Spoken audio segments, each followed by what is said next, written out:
Quick disclaimer, this is going to be a half-assed video because at the time recording, I'm actually going to Florida tomorrow and I'm taking a 16-hour drive to get there from Chicago to Orlando, so I have to mentally prepare myself for that journey. But since I'm going to Florida, I do want to talk about something I'm really excited for. I'm actually going to Busch Gardens Tampa for the first time. Out of all my years going to the States, I've never gone to Busch Gardens. Whenever I do go to Florida, it's always going to Walt Disney World with Universal or Seaworld sprinkled in sometimes. This park has never really been an option. Also, I was kind of holding off until Gwazi open, but at this point, I'm like, screw it, I'm going anyway. We've known about Gwazi for about 3 years now, and it's still not open. Even the park's not really sure about its opening year. Seriously, you look at their website, they're saying anticipated for 2021, not even opening 2021, anticipated. So they're not even guaranteeing it's gonna open this year.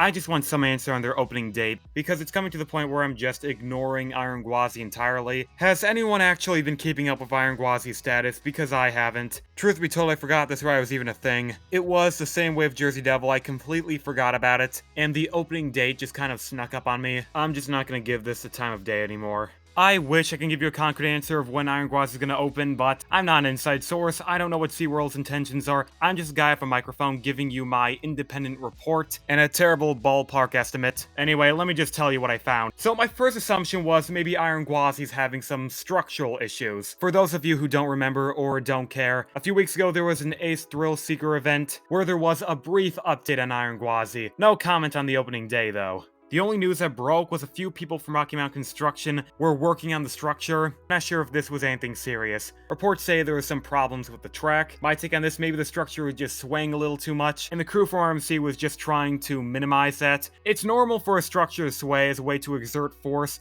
If done too much, it causes a lot more wear and tear and requires more replacement parts. The people who maintain wind coasters, they do photo scans periodically, which checks to see if there's any cracks or splices in the wood, which means they would soon have to replace them. If it doesn't sway as much, they don't have to maintain it as much. Still, there has to be more of a reason than just a structural or maintenance inconvenience. Plus, what really busts this theory is the fact that every SeaWorld coaster is on the same situation. None of them are open, they're all saying anticipated for 2021. It's no different from Gwazi, we're just giving this one a lot more attention. So then it comes to my second point, SeaWorld's financials. The only thing that we've heard in the last year was that lien lawsuit that every manufacturer was supposedly gonna file against SeaWorld until they fully pay them back for their product. The problem is, I don't know if that happened or not. That was more of a hysteria thing, and insurance to make sure they actually get their money. Maybe it happened already, maybe it didn't. As far as we know now, every manufacturer is on good terms. That's why people from Rocky Mountain Construction are going over to fix Gwazi. What I think is the real component that will decide if Gwazi opens this year is all based on Q2. If you don't know what I'm talking about, the year is broken up into 4 quarters,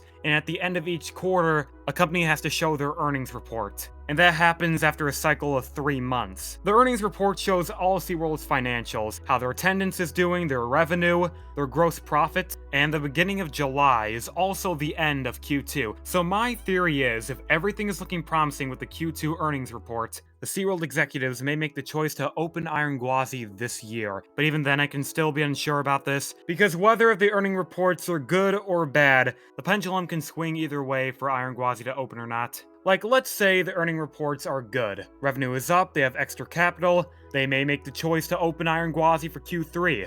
Or they may have a different philosophy of, you know, we're good right now, we should just hold Gwazi till next year, because we don't have any new investments for 2022, so we might as well just delay it. Now let's go the other direction. Let's say the earning reports are bad. They may want to use Gwazi and the other SeaWorld attractions as attendance spikes. Make sure Q3 will be a better report. Or they'll say, we're not doing well, just postpone everything again. That's probably what they did during Q1 of 2021. Explaining why everything didn't open in May or June, just so I can give you a bit of perspective of what they may be looking for during the earnings call. Here is the 2019 Q2 earnings report. You know, not 2020, because most of that was greatly impacted from COVID. So according to the 2019 report, attendance increased by 0.8% to 6.5 million guests compared to the second quarter of 2018. Revenue increased by 3.6% to 406 million. Net income increased by 132% to 52.7 million. I mean, they're likely not going to get those numbers. I just assume they're hoping for near that. But sadly, that's all I can really give you. Most of what I told you is reading between the lines, because SeaWorld and Busch Gardens, they're not giving us anything. So this is my best guess. Between July 1st and July 5th, that is when you should expect something from Busch Gardens. If they don't come out with an announcement, I assume they will delay Iron Gwazi till 2022. Just hope for the best. Everything's left to fate now. Hopefully things will turn out the way we want them to. Anyway, I have to go deal with a long car ride right now, so please like, comment, subscribe, and thank you for watching. See you later.